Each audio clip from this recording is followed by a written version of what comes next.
Avant de développer ces titres, place à l'histoire, à la mémoire dans ce journal avec ces images de recueillement cet après-midi à Oradour-sur-Glane, 75e anniversaire du massacre survenu dans la commune qui a marqué l'Alsace en raison du destin des malgré nous. 642 civils avaient été exécutés par les nazis. Dernier survivant de l'époque, Robert Ebras continue inlassablement de témoigner. Nos confrères l'ont suivi dans le village resté en l'état. Reportage. Vous allez voir des ruines. Entouré de lycéens, Robert Ebras guide leurs pas dans le village martyr d'Oradour-sur-Glane. Il est le dernier survivant du massacre perpétré ici par les nazis. Face à ces jeunes, bouleversés, il raconte comment il a pu survivre aux tirs allemands et au feu.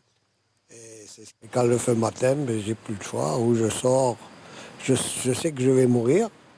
Parce que je sors, je sais, pour moi, ils sont devant la porte, ils vont me tuer. Mais je ne veux pas mourir brûlé vif, c'est tout.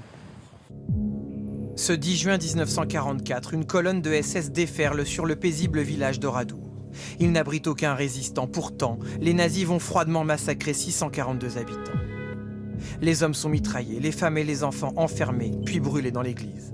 Robert Ebras a alors 19 ans. Depuis, il n'a cessé d'arpenter ces ruines, volontairement laissées en l'état. On avait vécu le drame, mais on l'a pas vécu de la même façon que les mamans qui ont perdu des enfants à l'école ou ailleurs. On a eu l'envie de vivre, de revivre.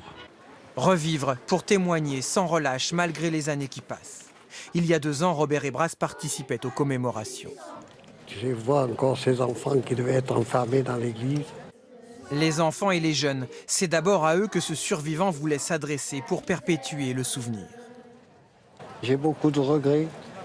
Mon meilleur ami qui était à mes côtés, comme toi, là, est mort. Et pourquoi moi je suis là?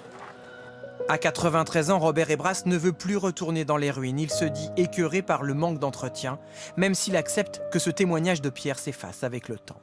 Moi je crois qu'il faut attendre qu'elles disparaissent d'elles-mêmes. Quoi qu'on fasse, elles disparaîtront. Des crédits viennent d'être débloqués pour consolider l'église. Robert Ebras, lui, se bat pour un patrimoine immatériel, une mémoire fragile à préserver.